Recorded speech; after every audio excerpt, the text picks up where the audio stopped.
So let's talk about you for a little bit, man. Let's talk about your podcast, the Lowdown Society, and I got the title right, right? Yes, the Lowdown Okay. Society podcast, and Yeah, I yeah, think yeah. I was. It was a little bit riff on like the Dead Poets Society, the old Robin Williams classic. Yeah. Um, uh, well, quickly, I feel like everyone is starting podcasts to grow their brand and all that stuff now. And sometimes when I post about having a new episode out, some bass player buddies I've known forever will give me shit like, "Here you are with your podcast again." But Is it not cool in the music world to have a podcast? I guess I don't know. I don't know. Here's the deal. When I grew up, I mean, in the comedy world, you pretty much have to. I know, but I think it's I don't know. I feel like it's more accepted. When you're a comic, you have to be a little bit like a lead singer. You're the yapper. If you're a bass player, you're supposed to be the quiet guy in the back who just somehow people know about you from your work and your. So bass players aren't supposed to be these annoying lead singer type personalities. You're like the But unspoken hero. So they're like, Victor, you're giving away our secrets 1 week yeah, at a time. but You're not what supposed to tell everybody. Yeah, oh, so many secrets too. What happened is I grew up on these, big bass player magazine. And it was on the cover was always these guys that make bass solo records. These world That's a famous bass thing. solo. Or there was a guy who plays bass in one of the biggest bands that sold the most records. Like if Blink 182 was at the top of the chart, the bass magazine would have a picture of their bass player, who might not necessarily be a great player or musician. So Yeah, I yeah. Even I know he's yeah, not a fantastic bass player. So I grew up again wanting to be a freelance musician, and I always wondered who plays bass for Cher, who plays bass for Rod Stewart, who plays bass for Morrissey, who plays bass for all these uh, solo acts. They have the biggest gigs in the world, but nobody knows their name, not even other bass players in many cases. So I found the lack of information in the bass press growing up about actually the most successful freelance guys on earth that just play great songs for a living. No bass solos, no nothing. They just get to play the biggest hits on the charts for a living behind whoever does them. So that's what I've been lucky enough to do a lot in my life.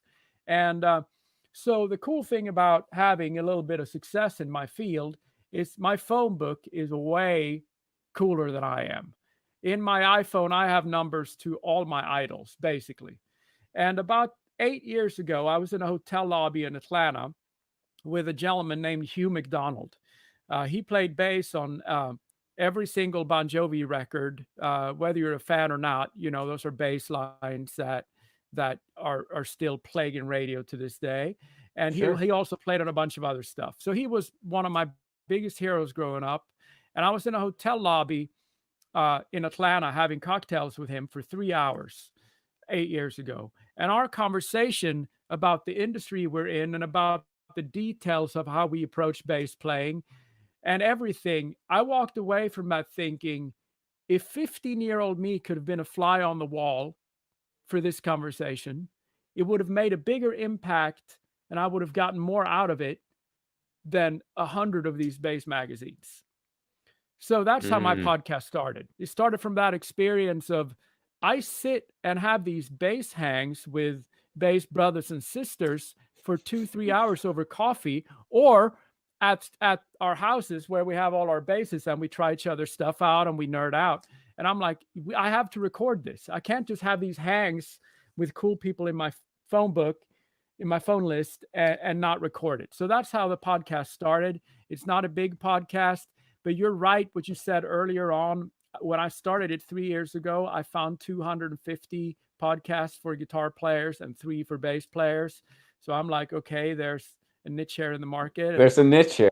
and Well, I've had the bass player for Pink. I've had the bass player for Jimmy Buffett. I've had the bass player for Prince. Most of the bass player for Taylor Swift. Most of the Polestar magazine's 10 most or 15 most profitable tours in the U.S. Most of those gals and guys have been on my podcast. So that's what it is briefly. well, dude, I don't know if this didn't happen. I'm bummed out it didn't. But did you get to talk to my buddy Roderick at my wedding at all? He was one I of my didn't. college buddies. He's a big bass guy. I'm so bummed out, you guys. I should have introduced you guys, but it's like, it's your wedding. There's 1,000,005 things going on all the time. But yeah, he's the guy, like, we were talking, and this was years ago when we were both in college, and he was like kind of explaining like the bass and what it really means to be a bass player. And he's like, look, dude, like, he played punk rock, and I know you're not a big punk rock guy, but he played punk rock. And he's like, Ron, if I freaking wanted to, I could like hijack our set and make us sound like a country western band if I wanted to, just by my style of playing. That's the power the bass really has when you're doing it right.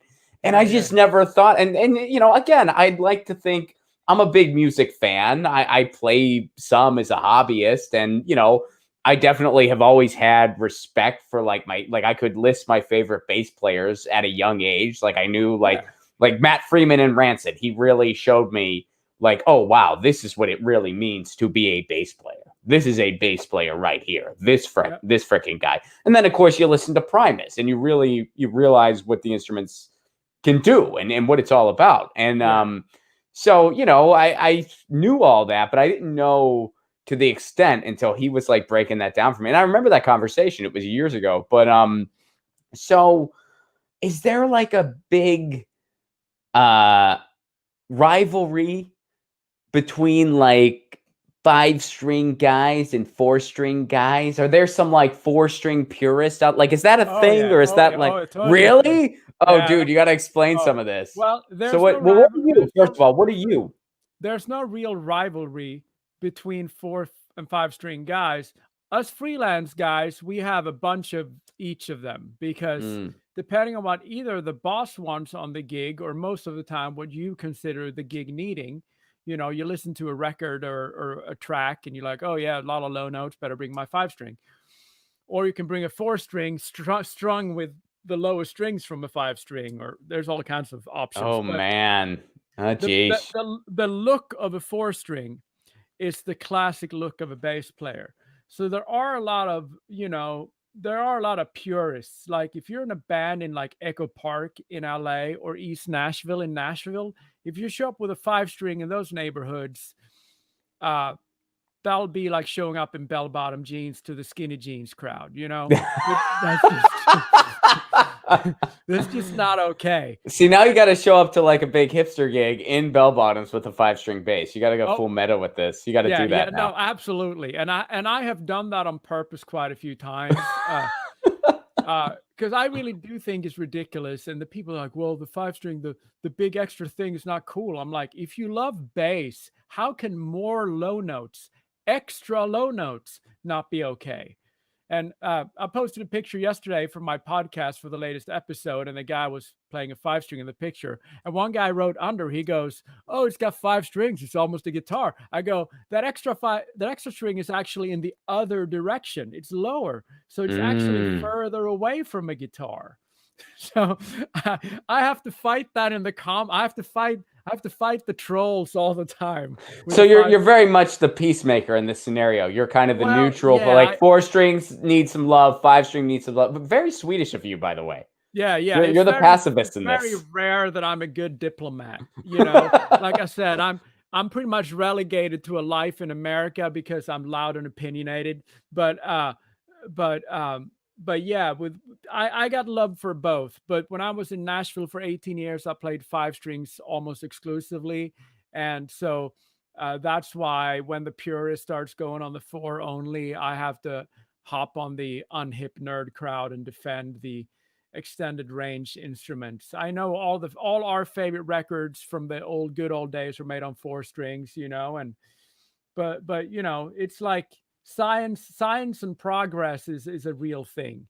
And even though a lot of us love old cars and old bikes, and some things were made better back in the day, but innovation is cool, and people with artistic brains can do a lot of things with these other instruments. So now, what about the 6 strings? So does everyone just tell the 6-string people to fuck off? Is that like kind of like, all right, now it's just a guitar? A lot of people do, and I don't play 6-string, but it's such a valid voice, So is the I'm sixth string even lower? Like, does it keep going no. It's lower? got one Okay. lower high. It's one lower high string from a 4 string and one higher string from the 4 string. So it's And almost a guitar. yeah, Okay. and they just look so big. You know what I'm saying? They look like a sort Yeah, of they a do look a football little field. ridiculous. But there are 7-string basses too. And I'm not out on 6 strings. I don't play one, but my friends that do, I'm all for it. I'm like, whatever it takes for you to get off artistically, I'm for it. It doesn't, just because you have all these extra note, the notion is, oh, because he has all these extra notes means he's going to play a bunch of extra shit and not stay rudimentary and old school. Now you can be rudimentary and old school on a 6-string bass, much like you could sit at a dinner table with a giant fucking cake and not eat it, you know? Right. Well, it's You like know? when you sometimes you see those drummers where it's like they have like the double bass and they have like the Yeah, big setup, and then you're like, that dude's been on the hi-hat and snare for the past 45 minutes. yeah, Why do they need this kit? yeah. But then again, respect to that guy, because when he sat down to play, everyone thought he was going to be all like Neil Peart from Rush the whole night. But so you get it. So 6-string basses are that. You can wear one and play one and just leave those extra notes alone for when you need them. But you know, there are 7-string basses, and in that case, I'm like, yeah, you know, play the harp. Just get an organ at this point. What are you doing? This is unnecessary. Yeah. That's awesome. Get your news on with Ron. Don't you want to know what's going on? We're getting our news on today. Get your news on with Ron. Don't you want to know what's going on? We're getting our news on today. Yeah, yeah, yeah. You can tweet me an article at Ron Placone. We'll go through it together and make